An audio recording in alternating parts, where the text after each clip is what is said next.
This video is about a fashion shoot I did kind of off the cuff with my friend Caitlin again, starring Monet, Holly, and Amanda. I think you've seen all of them before, actually, on my videos. It was a lot of fun. We worked together really well with Caitlin, and you'll see she's got a really great sense of style. The models all have great senses of style and personalities, and it's just all really great to work with.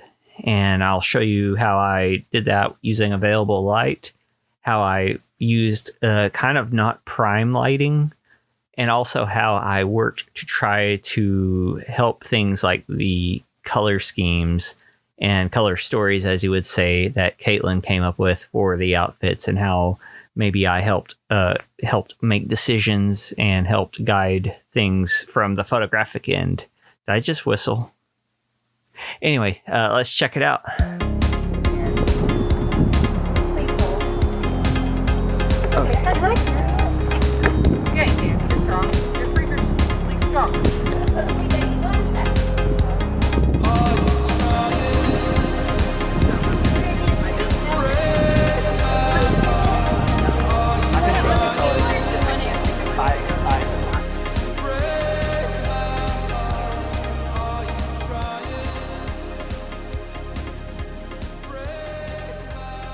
Backlight is a good friend.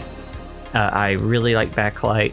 I think people avoid it a lot, and then sometimes they might just use it in cliche ways. And I like to use it because it's sort of like using open shade, but the open shade is only on your face. Open shade, for if I don't mention this, open shade is, let's say there's a building. Yeah. There's a building, and then the sun is, I'm going to keep this. Okay, so this is a building. The sun is right here. There we go. Sun is right here. And then this side of the building would be an open shade because the shadow would be cutting across and you'd be down here. So I'll just do a drawing with that. How's that sound? So yeah, that's open shade. And I find you can get really beautiful shots by modifying and using open shade, by the way, but I kind of use that, I guess, mentality when I shoot backlit. Also, I just really like the dream look, and I used to sit around as a kid like holding my hand up to a light and watching, you know, the light come around the back, and it just looked very cinematic. And I'm sure I did that with toys and stuff too, but I just remember kind of being in bed holding my hand up to light or holding my hand up to sunlight and stuff like that. It's always had this draw to me, even as a child. And the same with reflected light off of like white and stuff like that. You can see that coming up, like it just glows. And paying attention to light teaches you a lot about photography, because as the name says, photography is writing with light. So the more you know light, the more you'll know photography. And the more things you do to basically simplify shadows or splotches of light, probably the better result you're going to get. And understanding the shadows and dappling of your lighting will bring you, a lot of success. And that's one of the things I was using in the sunglasses photo. I used and embraced the dappled light and the harsh, not quite sunset light. So, cool stuff, if you ask me.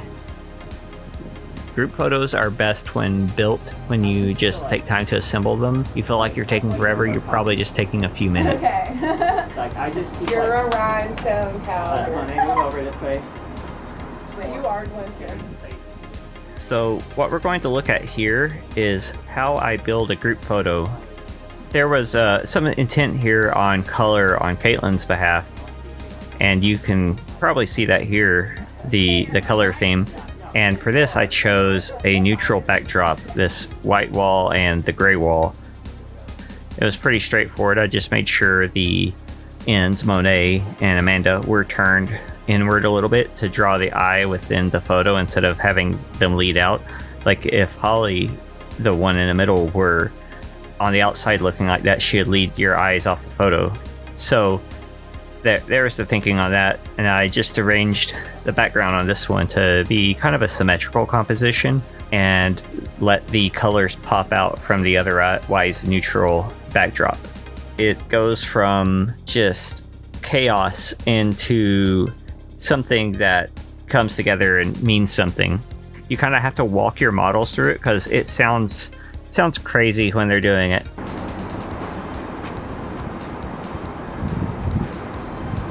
That's pretty cool, yeah. Oh, oh, that's this color palette. Right. Oh, yeah. Okay. Okay. All right then. Let's get on. Now this one I use my star filter, of course, and some good backlight. That's what your reflection is about, yeah. Okay, well. Whoa, that is really cool. Very cool. Once again, total chaos. Jamie, you're a genius. I need you.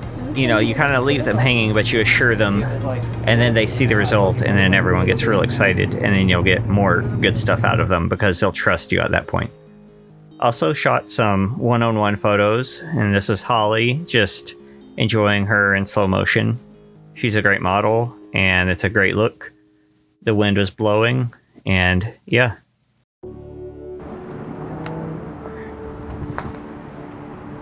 Everything is like the group photos. A lot of times you'll just go out with barely a plan and you just have to build it, and you look at every angle, you shoot every angle, and you just see what you can get, and something catches your eye hopefully, and you build on it. Every time I worry about it not working that way, it seems to, so I keep doing it, and I like the results. Oh, amazing. Good. She just comes out here, like, makes an explanation.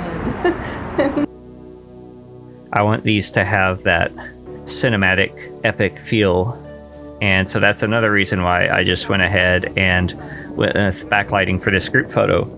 And once again, total chaos, and I wasn't even sure what I was doing. I just knew that I could probably fill this frame convincingly. I had a decent number of models. I had this odd number of chairs, and I felt like I had a good center here, like a good focus point of this group shot, which was Chance. He could command the middle of the frame well, and then these people around him could kind of flank him and draw the eye in. And this was a tight frame. I used the wide angle, and that helped the lines to view the photo abstractly, and you look at it in lines and directions and stuff like that. And I quickly started calling these the band photos because they really look like a rock band, like a 90s rock band. And really that's my teenage years, and a lot of those 1990s rock photos and photographers like Frank Oakenfold III,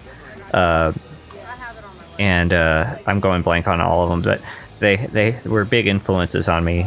Watching pictures of Soundgarden and the Smashing Pumpkins and Nirvana and all these other people, and it really made an impression on me, and you could probably see the influence.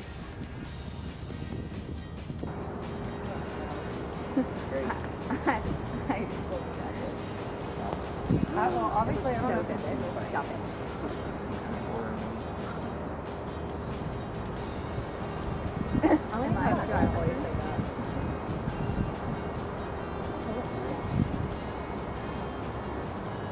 And once again, one last exercise in chaos.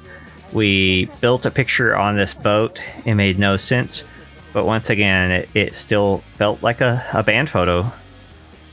So I know this is much more uncut behind the scenes than I usually do, and I don't know if you like it, but I just came back from my trip and I'm pretty exhausted, so I thought I would give it a go and see what you think of this more just pure behind the scenes thing, or if you prefer something a little more produced and maybe segmented.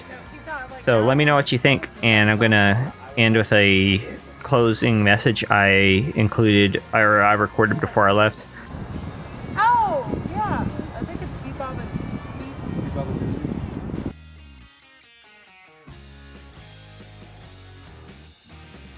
And yeah, that's how we made it work with not necessarily prime lighting, but with a lot of intention about color and with a lot of work on kind of building photos, as you saw in the group photos. Especially group photos are best when built, when you just take time to assemble them.